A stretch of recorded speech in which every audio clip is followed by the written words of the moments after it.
Temos aqui dois Lamborghinis Miura, um S e um SV, porque a única coisa melhor que o Miura são dois Miuras.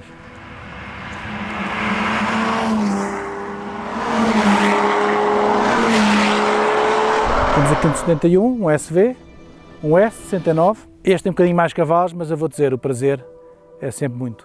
Sim, além de ser a derradeira evolução, eu acho que é, segundo dizem, mais civilizado e mais suave de utilizar, como é natural, porque a evolução era para um GT.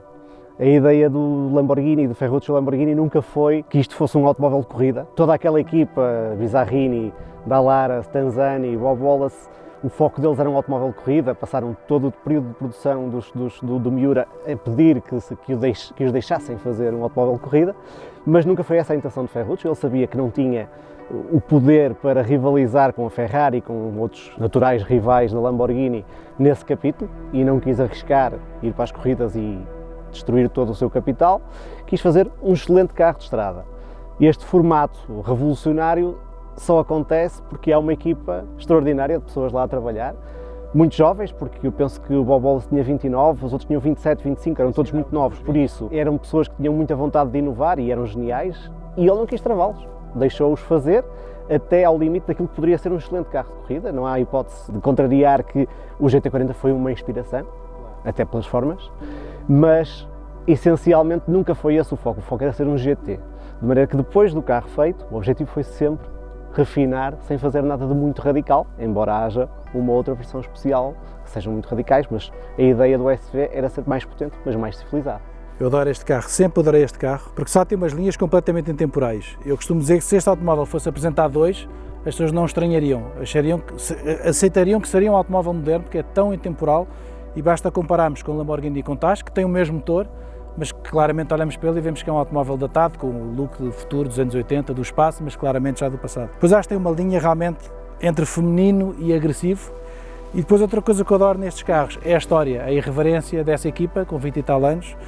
Eu sei que a história está cheia de mitos, que o Ferruccio não sabia que eles estavam a fazer o projeto, que faziam nas horas livres, que foi cheio de experimentações e de ideias e de coisas fora do que era na altura, se calhar o standard, mas a verdade é que criaram para mim o melhor Lamborghini de sempre, o Lamborghini mais icónico de sempre, e hoje em dia é um carro super adorado, que continua a ter uma super performance. Eu adoro andar neste automóvel, sentes o motor atrás de ti a fazer os seus 385 cavalos gritarem, sentes realmente a potência, sentes os elementos do automóvel, a relação do automóvel com a estrada, com a natureza.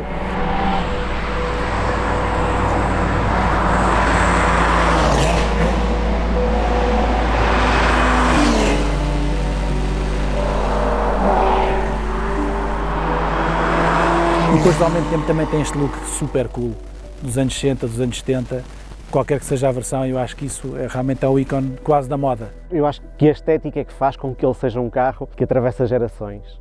Pessoas de qualquer geração adoram o Miura mais do que qualquer outro Lamborghini. A linha é de facto intemporal, mas eu tenho uma relação com este carro, enquanto entusiasta, que faz-me lembrar um pouco aquela história, o romance de Mário de Sá Carneiro, A Loucura, em que havia lá um escultor cuja mulher era tão bonita e ele queria provar-lhe que gostava dela. Não, por ela ser muito bonita, mas que gostava do interior dela. E então, a dada altura, dá-lhe a ideia estapafúrdia de a desfigurar com ácido e para continuar a amá-la pelo que ela era. E este carro dá-me essa sensação, porque é muito celebrado por causa da estética, esquecendo-se muito qual é a premissa técnica do carro. E não nos podemos esquecer que quando este carro começou a ser vendido, quando os primeiros exemplares foram efetivamente vendidos e pagos, não existia esta carroceria fantástica criada por Gandini. Era um chassi que aparece no salão, com um motor transversal e que cria todo um fascínio em torno do carro. E esse, para mim, é efetivamente o grande feito, é a genialidade de colocar o motor de uma forma que à partida ninguém se lembraria, embora tivesse havido Bugattis de competição e outros automóveis com motor transversal. E feito que pôs a Ferrari a correr depois por causa disso. Exatamente. E eu acho que a premissa técnica é o mais apaixonante no carro, mas assim que estamos junto a eles, a menos que estejamos a guiar, a estética faz esquecer tudo. Mas como tu dizes, o automóvel tem muitas pequenas histórias e muitos pequenos segredos. Um deles, por exemplo, que exatamente no chassi há todas as bolachas recortadas, porque, parecendo que não, todas essas bolachas são peso. quando combinadas, e portanto foi uma maneira inteligente de tirar peso ao automóvel para o tornar mais eficiente, recortando círculos sem afetar a estrutura do chassi, mas tirando-lhe peso. E realmente o Lamborghini, e este modelo, o Miura em si, tem muitos desses pormenores inteligentes que não são tão conhecidos ou celebrados, mas que fazem dele um automóvel muito especial.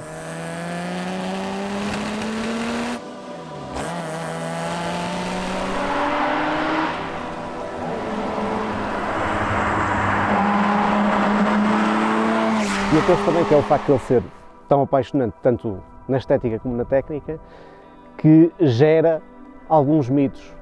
O Bob Wallace, que foi quem no fundo desenvolveu o carro do início ao fim, tende a suavizar algumas histórias que se contavam, nomeadamente da frente levantar a partir de uma determinada velocidade, e ele explicava que isso aconteceu com um determinado carro de testes, em que eles montaram um motor dos muitos que tinham especiais mais puxados, para desafiar um jornalista que ele dizia que era um dos poucos jornalistas que realmente sabiam guiar. E isto não é lisonjeiro para a minha área, mas é perfeitamente lógico e compreensível.